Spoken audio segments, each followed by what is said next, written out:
Está aqui no Evangelho de Mateus.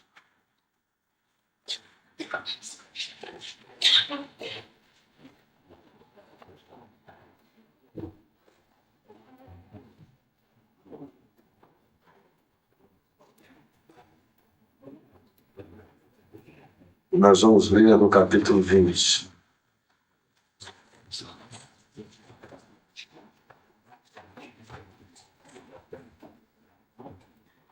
Perdão, meus irmãos, é no 22.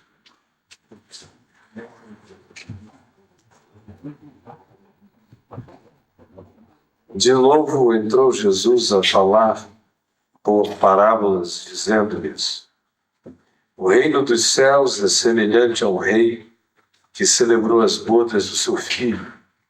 Então enviou os seus servos a chamar os convidados para as bodas, mas estes não quiseram vir.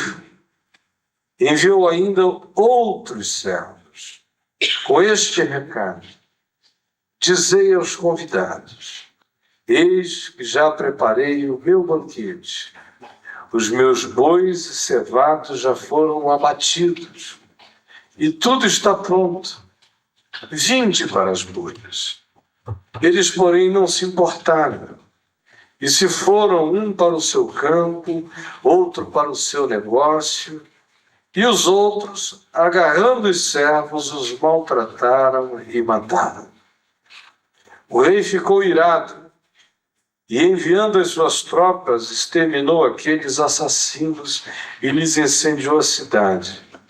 Então disse aos seus servos: está pronta a festa, mas os convidados não eram dignos. E depois para as encruzilhadas dos caminhos, e convidai para as bodas a quantos encontrardes. E saindo aqueles servos pelas estradas, reuniram todos os que encontraram, maus e bons. E a sala do banquete ficou repleta de convidados. Entrando, porém, o rei para ver os que estavam à mesa, notou ali um homem que não trazia veste nupcial e perguntou-lhe: amigo, como entraste aqui sem veste nupcial? E ele emudeceu. Então ordenou o rei aos seus serventes: amarrai-o de pés e mãos e lançai-o para fora, nas trevas. Ali haverá choro e ranger de dentes, porque muitos são chamados, mas poucos escolhidos. Quando Jesus falou essa parábola, no contexto imediato, o povo que o cercava, o ambiente histórico dentro do qual ele falou isso, ouviu cada uma dessas palavras e teve a chance de fazer o aplicativo naquele horizontal mais próximo. Porque, de fato, essa parábola carrega alguns elementos de natureza profética que chegam a insinuar a alguns intérpretes e teólogos de que ela foi uma interpolação colocada aí bem a posteriori, depois da destruição do templo em Jerusalém, porque ela enseja, juntamente com algumas outras parábolas dessa mesma sequência do capítulo 20 em diante, essa maneira de profetizar e de vaticinar o fato de que aquela estrutura inteira ali haveria de colapsar em razão de que Deus havia enviado profetas e servos e mensagens e mensageiros no curso dos anos que foram sistematicamente rejeitados, mas que agora, na plenitude dos tempos, ele mesmo enviara o seu filho.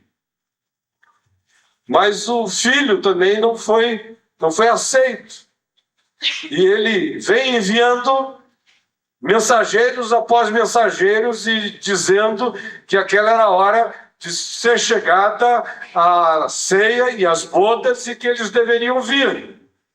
A parábola anterior nos fala de alguma coisa chocante acerca de uma história semelhante na qual o espírito dos que recebem os que vêm trazer a notícia e por fim o próprio filho, acerca de quem dono da vinha diz ao meu filho, respeitarão, o que se diz é que o espírito que os tomava era já tão de proprietários da vinha de Deus, que eles disseram, eis aí o herdeiro, matemo-lo e apoderemo-nos da herança, que é uma coisa que no curso da história a gente viu acontecer de uma maneira frequente. Naqueles dias ali, o aplicativo dessa parábola anterior tinha a ver com o fato de que profeta após profeta, num curso de séculos e de mensagens e de avisos e de revelações e manifestações de Deus, chega agora a hora da encarnação, da chegada do Filho. E eles não ouviram a todos os que o haviam precedido. Mas agora se fala numa linguagem absolutamente humana, num antropomorfismo psicológico, se coloca na boca do rei ou do dono da vinha essa expectativa de que, em vindo o filho, ao filho eles ouvirão. Mas o que lhes havia já tomado o coração é algo tão mais sério e tão mais profundo, que eles dizem, opa, agora chegou o filho do homem. Agora chegou o herdeiro, matemo-lo que a herança será nossa. E o aplicativo disso, imediato, para aqueles que ouviam a Jesus, tinha a ver com o repúdio e o desprezo que Jesus estava recebendo de todos aqueles que supostamente eram os que exerciam a autoridade sobre a vinha de Deus, sobre o Israel que espiritualmente se vinculava a Deus pela fé e pela esperança, mas que no curso dos anos acabaram por ter esses gestores tão poderosos na vinha que se sentiam donos dela. E agora, quando o filho é enviado, eles dizem que bom, a gente mata ele que o negócio é nosso.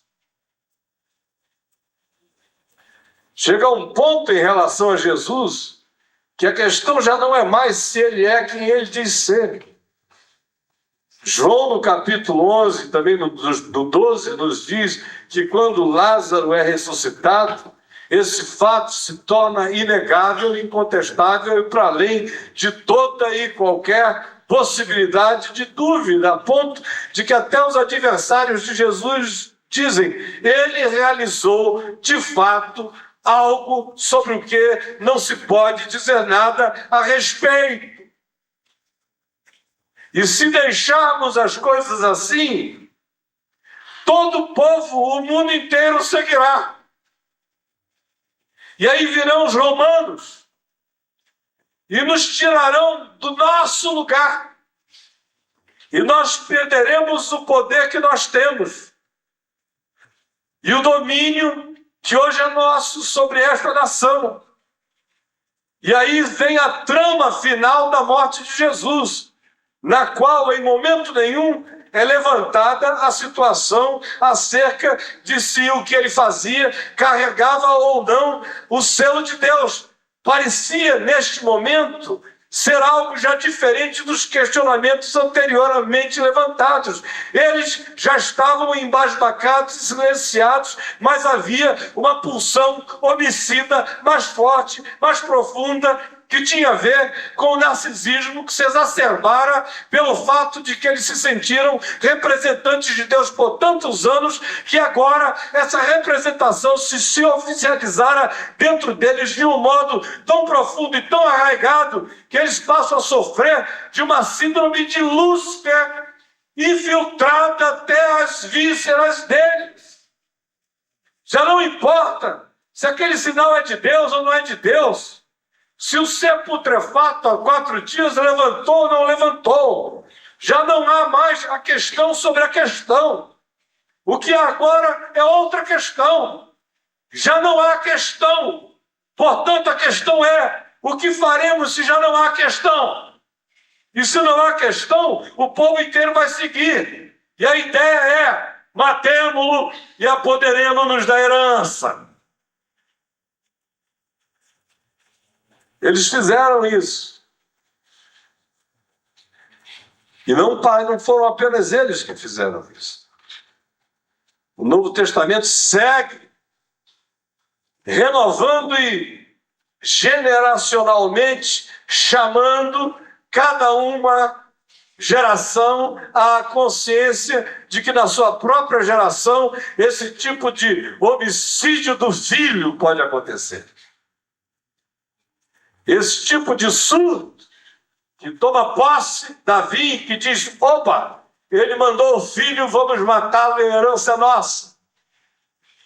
Cada geração precisa ter consciência de que esta palavra de Jesus não ficou parada no tempo e no espaço, cristalizada e absolutamente presa a algum tipo de relacionalidade histórica com o que aconteceu a ele em relação a Israel, porque de fato cada uma dessas palavras é viva e tem a sua reatualização generacional e existencial para cada um de nós em cada um dos tempos em que a gente vem a viver na história humana.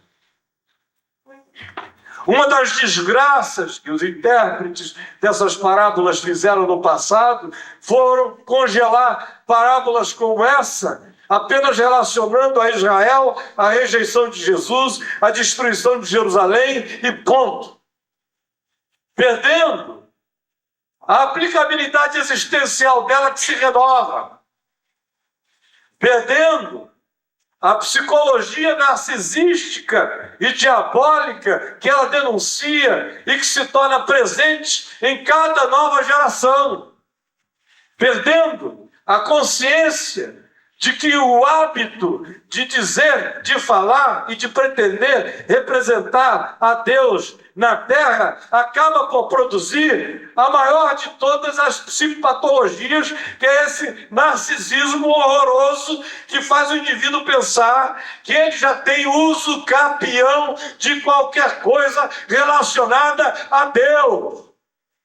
E quanto mais ele diz que é servo de Deus, quanto mais ele diz que se dedica à casa de Deus, quanto mais ele diz que é filho de Deus, quanto mais ele diz que é profeta de Deus, quanto mais ele ambiciona o serviço divino, quanto mais ele se entrega à causa divina, quanto mais ele faz esse tipo de entrega e doação, proporcionalmente a esse tipo de doação que imagina que Deus tem uma causa, que Deus tem uma coisa, que Deus tem uma vinha que seja materialmente controlável, que Deus pode transferir responsabilidade de gestão perpétua para quem quer que seja. Quanto mais esse espírito se infiltra, mais em nós se radicaliza em nas raízes do ser essa enfermidade que nos faz suposta e pretensamente cremos que nós somos os gestores das coisas de Deus na terra, mesmo que seja contra Deus.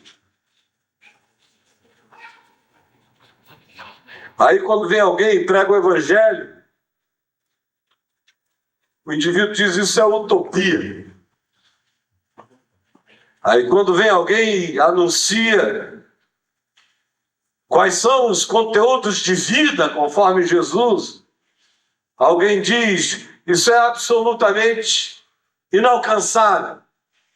Quando alguém vem e diz que o entendimento que é o cerne do evangelho é simples e significa, sobretudo, de maneira propositiva e antecipada, fazer ao outro aquilo que se quer e que se desejaria e gostaria que o outro fizesse a nós, isso é logo transformado em poesia que no dia a dia da existência não produz coisa nenhuma, porque a única coisa que pode gerar respeitabilidade é a imagem e a carranca de uma moralidade que se expresse de maneira esmagadora sobre o próximo, porque esse princípiozinho do evangelho é coisa que virou conto de carochinha para a alma da maioria de nós.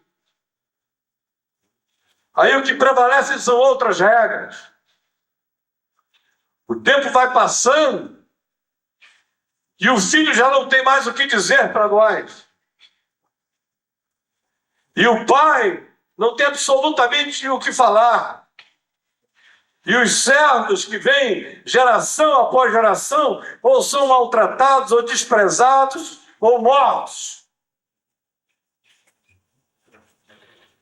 E o Novo Testamento atualiza a existencialidade dessa parábola o tempo todo.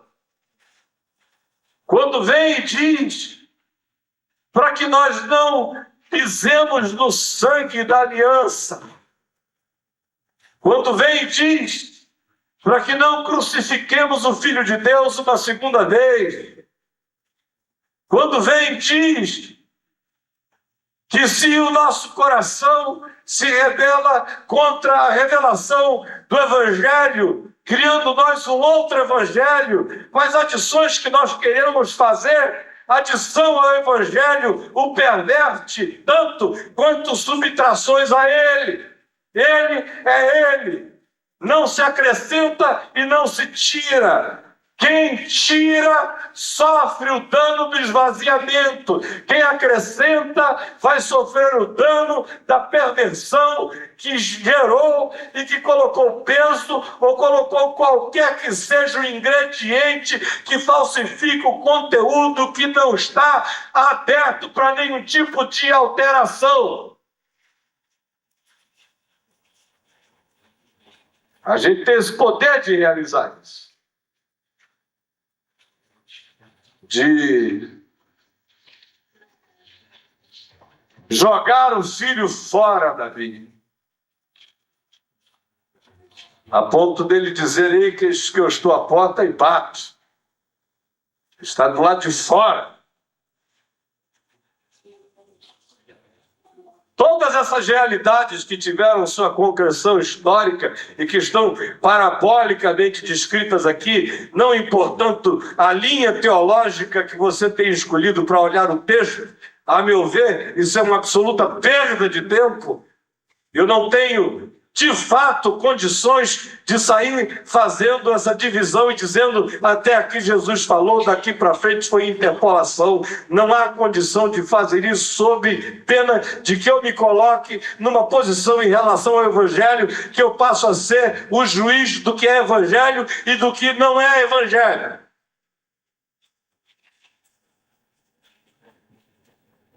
Na realidade, essa pulsão está presente em todos nós. Esse espírito homicida em relação ao Filho nos habita. A gente diz que a vinha é de Deus. A gente ergue monumento aos profetas que nossos pais mataram. A gente diz que crê em Jesus apenas porque a gente já sabe o fim da história. Ou pelo menos creu na crença cristã de que ele ressuscitou de entre os mortos. E sabendo ou tendo essa crença, ainda que ela nos tenha vindo simplesmente por um assentimento de natureza cultural, que tem muito mais a ver com uma identificação e familiaridade com a própria realidade daqueles que nos cercam como parentes, portanto, dizer e perguntar qualquer coisa acerca disso parece ser questionar a própria identidade e o pertencimento à família e à cultura, e a maioria, em razão disso, apanha esta crença e a confessa com a boca sem saber o que confessa. Mas a partir dessa crença, ou desse presépio, a maioria de nós diz: eu creio em Jesus apenas porque já sabe o fim da história. Dizem que ele ressuscitou dos mortos. E é só o que interessa. Levantou-se, ressuscitou, ressuscitou. Aí vai, mas não experimentam nunca o poder dessa ressurreição em si mesmo. E por quê?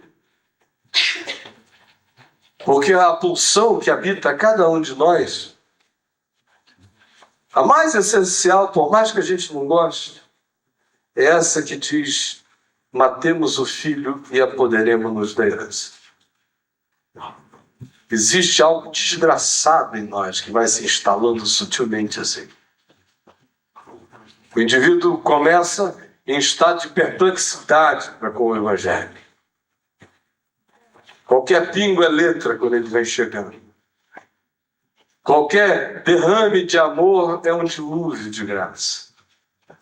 Aí o tempo vai passando e ele vai sendo proibido de viver a vida na vida. Só existe coisa de Deus e causa de Deus nas quatro paredes do que se convencionou chamar de igreja e na membresia explícita dela.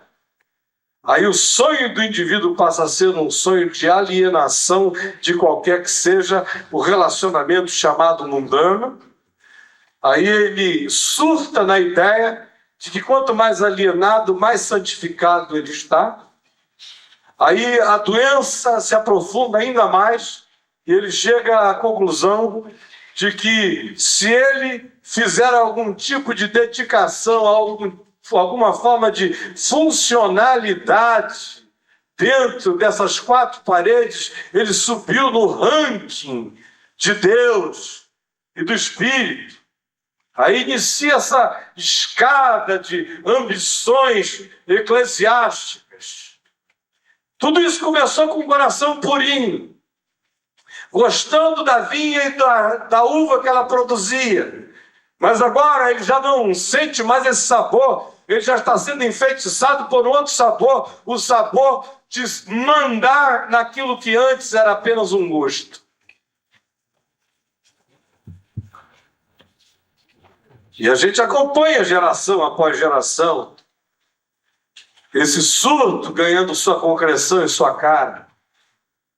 Eu não teria tempo aqui para mostrar os últimos quase 2000 anos de história da cristandade, mostrando que geração após geração, o que se fez, ou que o judaísmo no passado, historicamente, representou em relação à ação homicida praticada no que diz respeito a Jesus, com todo o uso político do aparato romano para que eles mesmos não tivessem que fazer o trabalho sujo, assim pensando que por não terem eles próprios colocado a mão no sangue, a mão deles estava menos contaminada. Do mesmo modo, o cristianismo fez. Fez e fez. E fez mais do que Israel. Israel, pelo menos, caminhou no espírito de Abraão um tempo como hebreu. Israel, pelo menos, foi suscitado, geração após geração, por juízes enlouquecidos pela vontade divina. Israel, pelo menos, depois de um rei ambíguo surgir, aparecia aqui e ali um com mais consciência, que era sucedido por um pervertido, de tal modo que existe uma quase alternância entre bondade e perversidade nos reinos de Israel, mas não cessaram as vozes proféticas. E o tempo decorrido, considerando que no meio disso existem seres de coração davídico, no meio disso tudo existem seres humanos que brotam e rasgam a vida sem medo algum e botam a cara para fora, seja qual for a consequência. E considerando que nesses 1700 anos de história da cristandade, o que a gente tem, o que é? São intelectuais que ficaram impressionados com a cultura grega e que absorveram dos filósofos gregos os instrumentos de mediação, de estudo da Escritura e produziram um Cristo à imagem e semelhança de gregos, ou de reis, ou de papas, ou de conveniências do momento, ou de circunstâncias políticas, enfim. A única coisa que com a realidade enorme existiu, exceto na existencialidade de indivíduos, porque na coletividade ou naquilo que se convencionou chamar de igreja, que são de fato gestores da vinha, o clero, com exceção, como eu dizia, daquilo que no íntimo de indivíduos notava como devoção verdadeira a Deus, no geral, o que se manifestava e se manifesta é o espírito homicida dos gestores da vinha. A gente mata os servos, a gente mata os filhos. A gente mata o Evangelho, a gente destrói Jesus, a gente constrói o Cristo das nossas conveniências e dos nossos dogmas, ou das nossas relações políticas. A gente usa e o ideologiza, a gente o coloca a serviço de alguma coisa, a gente o reduz a um estado tão idolátrico que significa a própria morte dele na nossa consciência e na transmissão dela para outros. Isso tudo porque o Evangelho é insuportável. Isso tudo porque a visita do Filho é transtorno para nós.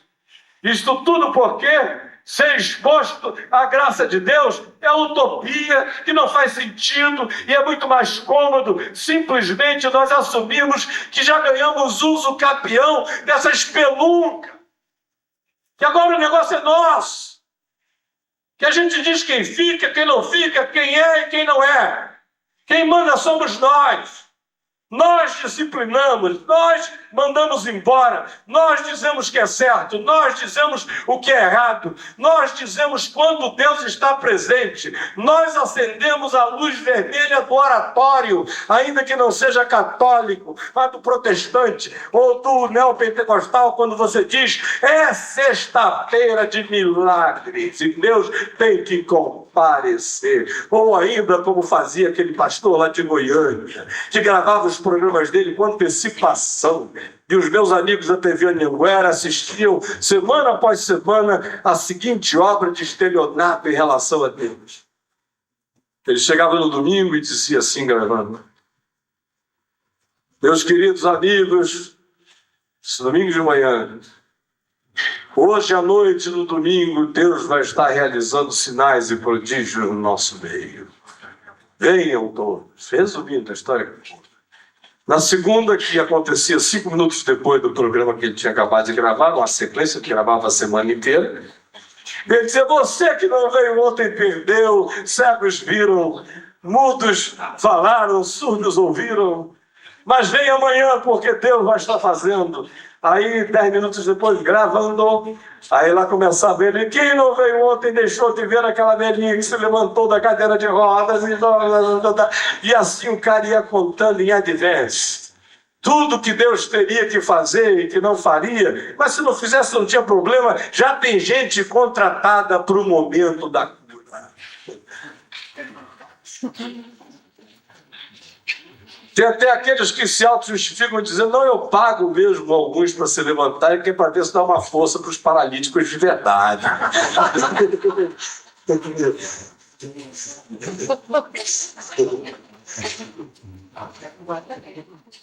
Fato é que a vinha é nossa. É a nossa igreja, a gente diz quem pode ser batizado, quem não pode. A gente diz o que é pecado e o que não é pecado. A gente decide. Nós somos Deus. A síndrome de onipotência nos possuiu. E Deus atrapalha nossos negócios. A gente precisa de textos e de outros que construam um Jesus que combine com a volúpia do tempo, da geração, da hora e do dia. Mas o Evangelho, como ele é a rejeição absoluta, porque é perturbação insuportável para quem quer que deseje representar a Deus na terra, porque o Evangelho chega tirando toda a representação de uns e dando toda a representação a todos.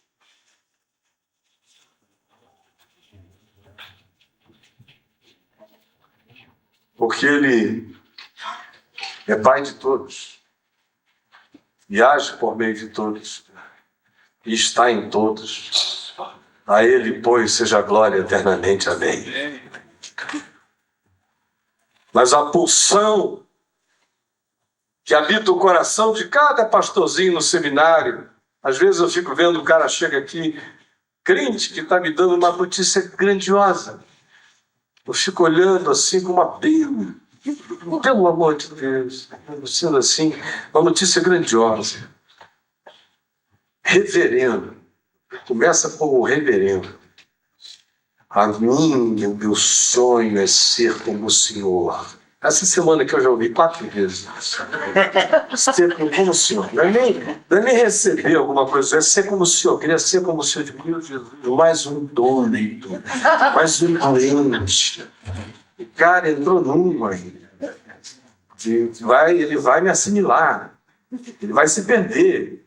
Vai fazer parte do seriado do Lost. Ele vai se perder nesse processo. Não vai saber mais nada. Aí ele vem e diz, mas eu quero, olha, eu estou fazendo um seminário, eu estou lendo todos os seus livros, porque eu tento até pregar como você prega. Ele está crente que eu estou ficando assim, encheio, sabe? Jactante, feliz, exultante, meu coração vai murchando. Eu digo, meu Jesus, me perdoa, eu estou pregando e eles não estão entendendo nada. É um pé nas regiões inferiores do corpo.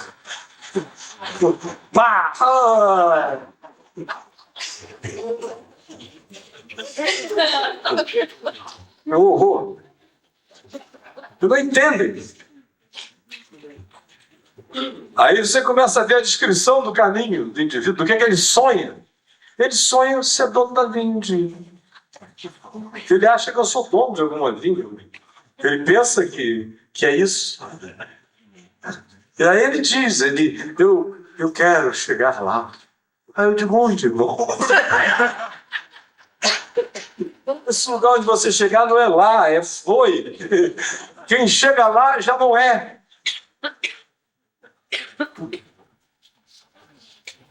Porque essa é a vontade. Vocês vejam esse surto recente, nos últimos 8 anos. Primeiro eu vi tudo que é pastor querer virar bispo. Era uma história, um xadrez de peão virando bispo, que era um negócio danado. O cara queria virar bispo, eu sou bispo, enquanto isso ele era cavalo de alguém, mas se submete a uma cavalgada gedosiana por aí. Trota, meu filho! Vai, me dá relatório de onde você veio, com quem que você esteve e tal. E ele fica ali dando relatório, dizendo, vai chegar meu dia que eu vou cobrar de todo mundo, aleluia. Eu chegarei lá, Senhor. Bom, se eu estiver dizendo alguma coisa equivocada, me conteste.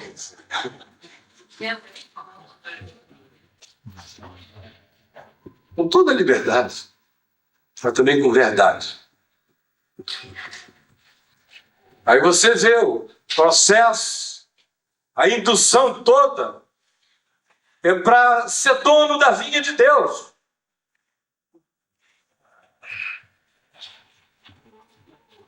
Boa parte desses movimentos contemporâneos anunciam que todo mundo é líder. Vocês já viram isso? Primeiro, já não se prega mais nada, nem o evangelho, só se prega um método. Método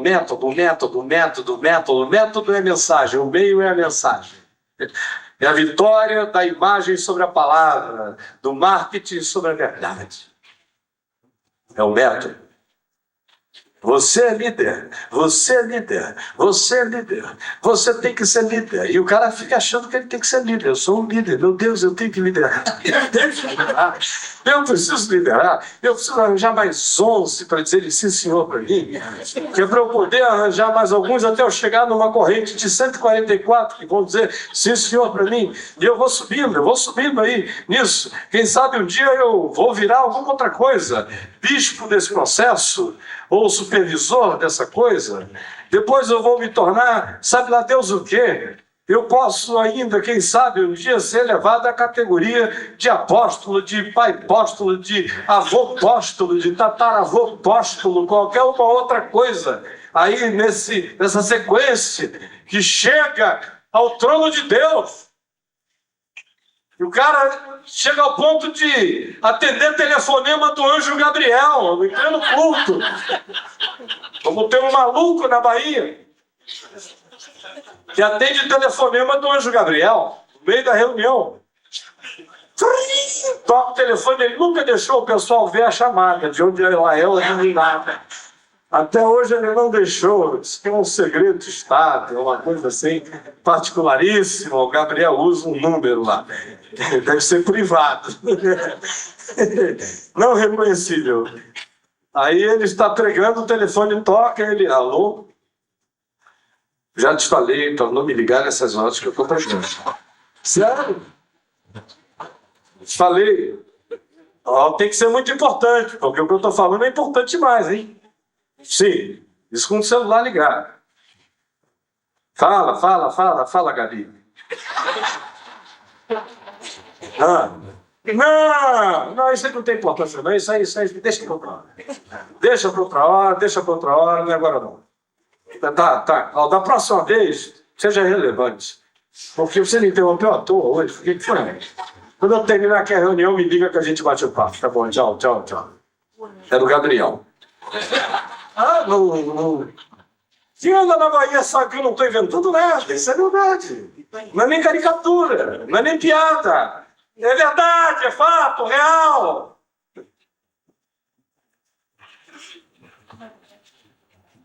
Isso é o espírito do dono da vinha. Brinca com os céus, com a terra, com os anjos, com Deus, o diabo e o escambau. Porque a vinha é nossa. Nós somos cabeça e não cauda. A vinha é nossa. Aí está lá o pobrezinho, desesperado para de si fazer mais 12, e dos seus 12 mais não sei quanto, até ele chegar aos 144 mil, de preferências castos e celibatários, como os do Apocalipse. Aí ele só não sabe que ele está criando uma teia, uma malha, uma Amway, uma Herbalife, uma cadeia de coisas que no fim vão ser usadas em ano eleitoral. A meninada todinha vai virar cabo eleitoral do cara. Aquele exército vai ser mobilizado, só que agora, em nome de Jesus, porque nós precisamos conquistar esta cidade para Deus. Aí mobiliza a tropa inteira, os donos da vinha, aí vai aquele povo. Os donos da vinha, dando ordens. Aí os donos da vinha dizem, olha, se fizer diferente é rebelião espiritual. Ou eu te amaldiçoo. Se você não me obedecer, a maldição de Deus está sobre a sua cabeça. Chega ao ponto de dizer, se não vier a reunião do grupo, cuidado com a mão de Deus que vai pesar. Aí o cara vai numa fidelidade danada. O mesmo tipo de fidelidade que as pessoas têm para com o diabo, quando diz, se você não me fizer isso, eu vou te danar todinho. Ou seja, colocam no coração das pessoas o tipo de devocionalidade que só se tem pelo demônio, não por Deus, que é amor e não medo. Mas assim são os donos da vida. E cada vez mais o filho está longe. Falar dele é dizer tolices. Proclamar o evangelho é bobagem, é utopia, é sonho, é algo não realizável. E geração após geração rejeita essa manifestação, porque de fato o que nós queremos e o que nós gostamos é de fazer a gestão da vinha à nossa imagem e semelhança. De tal modo que quanto mais a gente vai vendo pessoas dizendo que desejam servir a Deus com toda intensidade, no meu coração eu digo, Senhor, salva essa vida pelo amor do teu nome. Porque eu sei que para eles isso não significa o que para mim isso significa, ou que para você isso deveria significar. Para eles isso significa chegar a um determinado lugar de posição, de elevação, de decisão, de controle, de influência, de determinação, que o que ele diz representa a causa de Deus na terra. Isso está tão definido que nem Deus mais entra.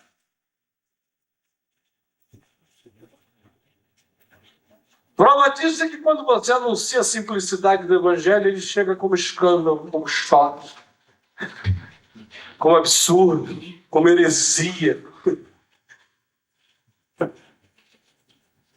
ou como algo irrealizável. Porque os donos da vinha estão presentes. Pergunta de Jesus é: o que fará o senhor da vinha quando ele vier encontrar essa moçada? O texto diz: responderam: vai danar com todo mundo. Jesus diz, como está escrito, a pedra que os construtores rejeitaram, essa veio a se tornar a principal pedra angular. Isto procede do Senhor e é maravilhoso aos nossos olhos. E conclui: aquele que sobre esta pedra cair será feito em pedaços. Aquele sobre quem ela cair será reduzido a pó. E a gente fica brincando de dono da vinha, de substituir o filho por nós mesmos, de dizer: a herança é nossa, nós temos uso capião. Faz séculos e séculos e séculos que nós representamos a Deus. Esta casa aqui está erguida, esta está erguida. Pedras e belas construções. Eu não te direi que sobre ti não ficará pedra sobre pedra, porque tu és um prédio inocente.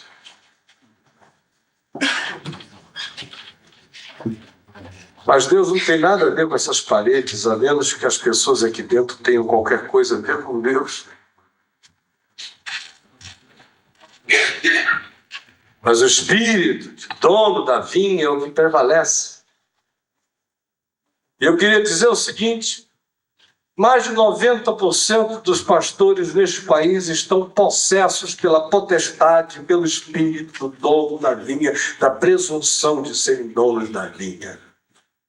O Evangelho está posto de lado, seus significados foram vituperados e aviltados, seu sentido foi transmudado, sua mensagem foi esquecida, no lugar dela se enfiou tudo o que se desejou colocar em nome do dono da vinha, para que o estelionato seja sutil para as almas incautas e delas se arranque tudo o que se puder arrancar.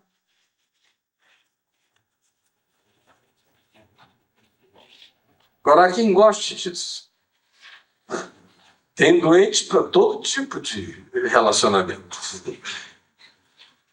Eu encontro pessoas que me dizem: olha, eu não quero a liberdade do Evangelho porque eu gosto de ser guiado mesmo. Eu gosto que o cara me diga: aqui pode, aqui não toca, não vai até ali. Eu tenho essa vocação para imbecil, é uma coisa extraordinária. Aí você diz: eu fui para a liberdade, Cristo te libertou para te livrar dos senhores da vinha. Há um só senhor nessa vinha. Amo o filho. Mas elas não querem. Elas se sentem inseguras. E quanto mais controladas elas são, mais inseguras elas ficam. Vai ficando que daqui a pouco o cara não sabe mais, desce o degrau. E... posso, senhor? Pode, meu filho. Aí ele vai. Essa é a caminhada espiritual dele. O cara diz: quem não der dinheiro para Deus não vai conseguir nada na vida. É isso mesmo. É isso mesmo. É isso mesmo. É isso mesmo. É, Senhor. É isso mesmo. Quem não vier à nossa reunião está sob maldição. É isso mesmo. Aí o cara é médico, é cirurgião plástico, é advogado, é contador, é professor de quase tudo, eu só não encontrei ainda professor de filosofia nessa. Mas psicólogo eu encontro muito, não consigo saber como é que eles conseguem ser psicólogo no consultório e aqueles imbecis debaixo do tacão sendo cavalgados por aquele narcisista que quer ser Deus.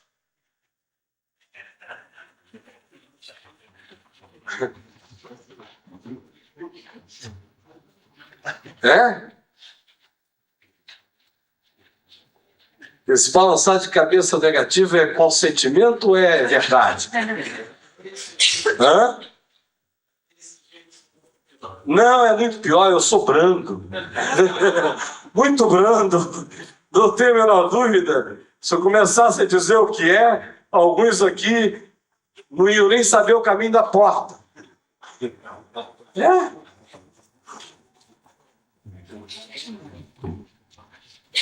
Só que não foi essa a parábola que eu li, foi uma outra, né?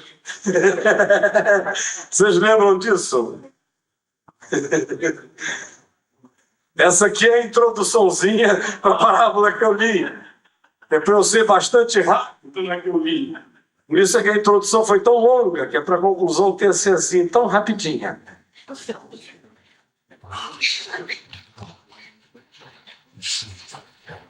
E o interessante é que, na sequência da parábola dos lavradores maus, vem a parábola das bodas, que é agora um processo inverso. No primeiro é Deus mandando, agora é Deus chamando, convidando. Vem! A festa está pronta. Os bois estão abatidos, os cevados também. Está tudo feito, é só chegar, entrar, curtir, dançar. A festa é nossa, hoje a festa é nossa. Hoje não é da Globo, mas é assim mais ou menos. Pode vir. Venha quem vier, quem quiser. É esse o espírito do chamado. Pode vir. Só que ele antes envia convidados, mensageiros a convidados especiais. E essa moçada tem aquelas desculpas que vão desde a indiferença até o mesmo espírito homicida dos donos da vinha. Porque nesse meio não tem só dono da vinha. Dono da vinha é o que diz, opa, matemos o herdeiro e apoderemos-nos da herança. Essa síndrome manifesta-se aqui na parábola seguinte das bodas, na forma daqueles que pegam os convidados e os maltratam e os matam. Vocês vejam o nível de abuso. O cara vai fazer um convite para uma festa e é assassinado. Esse é o tipo de imagem que Jesus usa para ver se nos assusta. Olha, Deus mandou convidar vocês para uma festa e vocês mataram cada um que dizia a festa está pronta, morre. A festa está pronta, morre. Olha, a festa está pronta, morre. Ou então, a indiferença. Porque eles ouviram e diz lá que uns foram cuidar dos seus negócios, outros simplesmente ouviram e passaram direto. Ah, legal, festa dele, que bom. Festa tem toda hora. A gente faz quando a gente quer. Festa de Deus. Deus é que tem que fazer festa para nós. Quando a gente quiser. Ficar marcando hora para a gente ir para a festa dele não dá, não. A gente que marca a hora para ele vir para a festa da gente. Está pensando o quê? Aí, ninguém foi. E a moçada que foi fazer o convite não voltou. Foram matados e assassinados por causa da Boa Nova. Foram dizer, tem uma festa pronta e o quê? Festa pronta. Quem deu? Deus. É? E você sabe disso? Sei. Então não vai contar mais para ninguém. Vamos matar esse cara aqui, porque tudo que a gente não quer, ninguém para a festa de Deus. Fica aqui.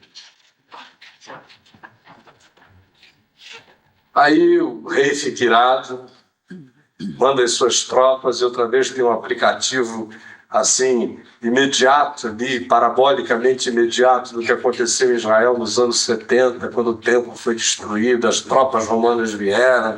Enfim, cada geração leu isso do modo como pôde ler. Eu disse no início que congelar isso do passado é que é crime contra o ser hoje. E aí o rei muda de ideia. Outra vez, um antropomorfismo absolutamente parecido com a psicologia humana. Você vai, não deu, ele disse, vou fazer, não vou desperdiçar minha festa.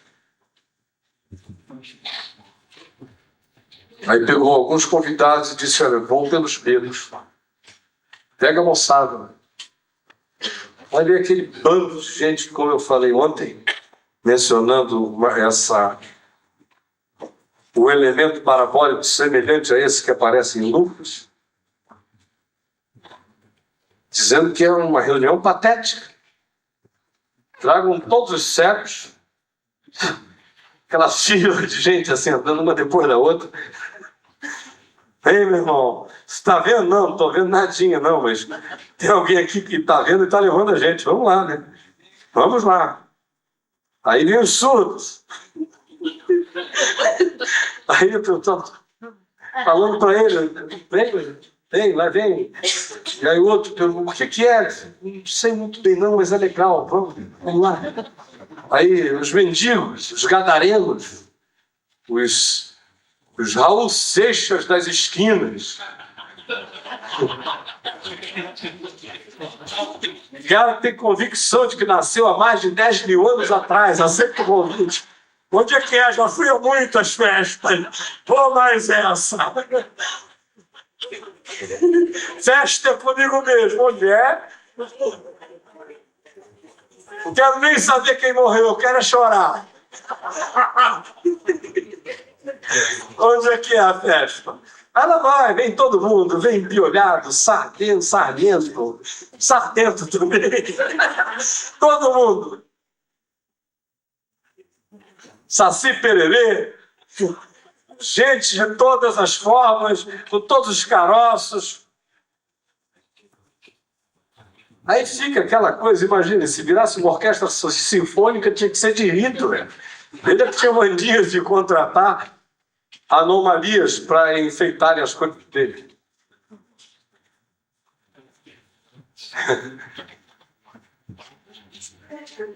Aí chega o rei na festa. E o convite é, podem trazer qualquer tipo de gente, maus e bons. Traz gente boa e o ruim está convidado também. Pode dizer para qualquer um que ele está chamando qualquer ser humano. Quem quiser vir, será aceito. Porque a pior maldade é a que não aceita o convite.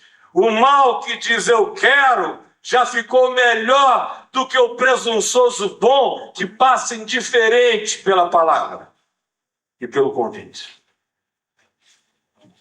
A maldade dele já está anulada na vocação de atender o chamado.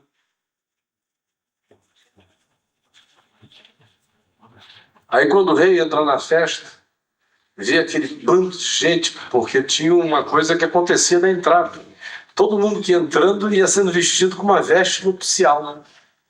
Havia o cara todo ferrado, enfileirado, se coçando, horror, aí bota uma veste nupcial nele, ele está lá na festa, ele está coçando aí, mas está com a veste nupcial. Aí chega o rei, vê todo mundo vestidinho de veste nupcial, exceto um carinho. Estava lá, ele achou que, de fato, ele estava bem vestido o suficiente para ir para a festa. Não precisava ser vestido por nenhuma vestidura do rei. A dele servia. A dele era um fraque próprio para a ocasião. Eu me visto para Deus. Eu me preparo para Deus. Eu me arrumo para Deus. Eu me embelezo para Deus. Eu me santifico para Deus. Eu sou justo para Deus. Eu sou de Deus e Deus não tem nem como abrir. Porque eu disse.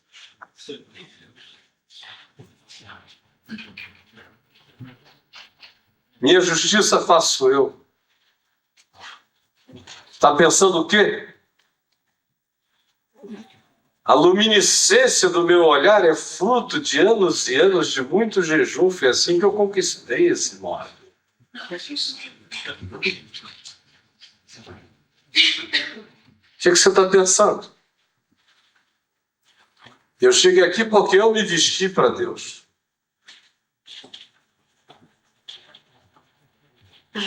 Sua justiça própria, sua devoção de fariseu, que agradece a Deus por não ser como os demais homens da terra, que faz de você um cara que não quer ser como os demais homens da terra, quer ser o quê? No dia que eu ouvi os dizer, Senhor, no dia que vocês me veem dizer, Senhor, não me deixa ser como nenhum outro homem da terra, desconfio porque eu vou estar fazendo essa oração assim, Senhor, eu não quero ser como nenhum outro homem da terra. Eu quero ser como os homens da terra, eu quero ser de Deus no meio dos homens da terra. Mas esse cara não quer ser como ninguém. Dá graças a Deus que ele não é como publicanos, nem fariseus, nem adúlteros, nem iníquos, nem injustos, nem como esses publicanos que têm a cara de pau de vir aqui fazer orações a Deus, bater no peito, pedir perdão. Já não sabem que foram perdoados uma vez, daí para frente a gente que banca, a gente que banca, a gente que banca.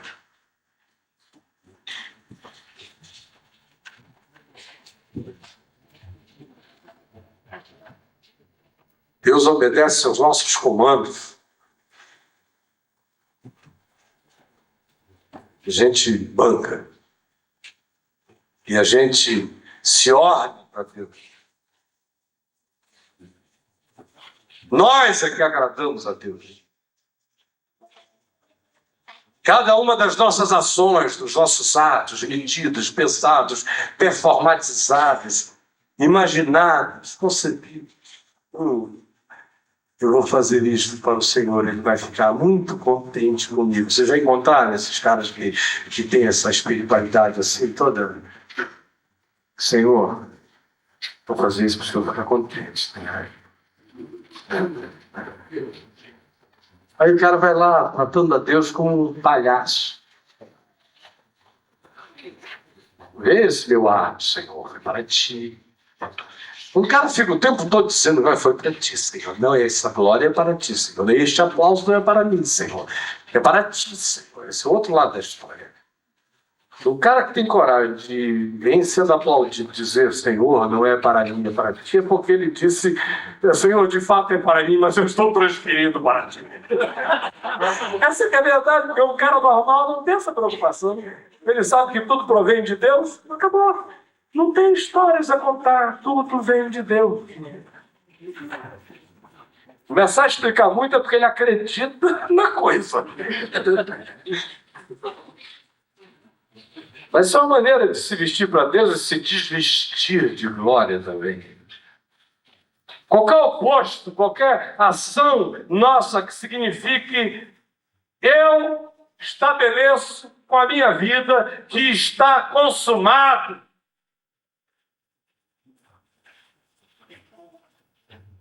É porque está vestido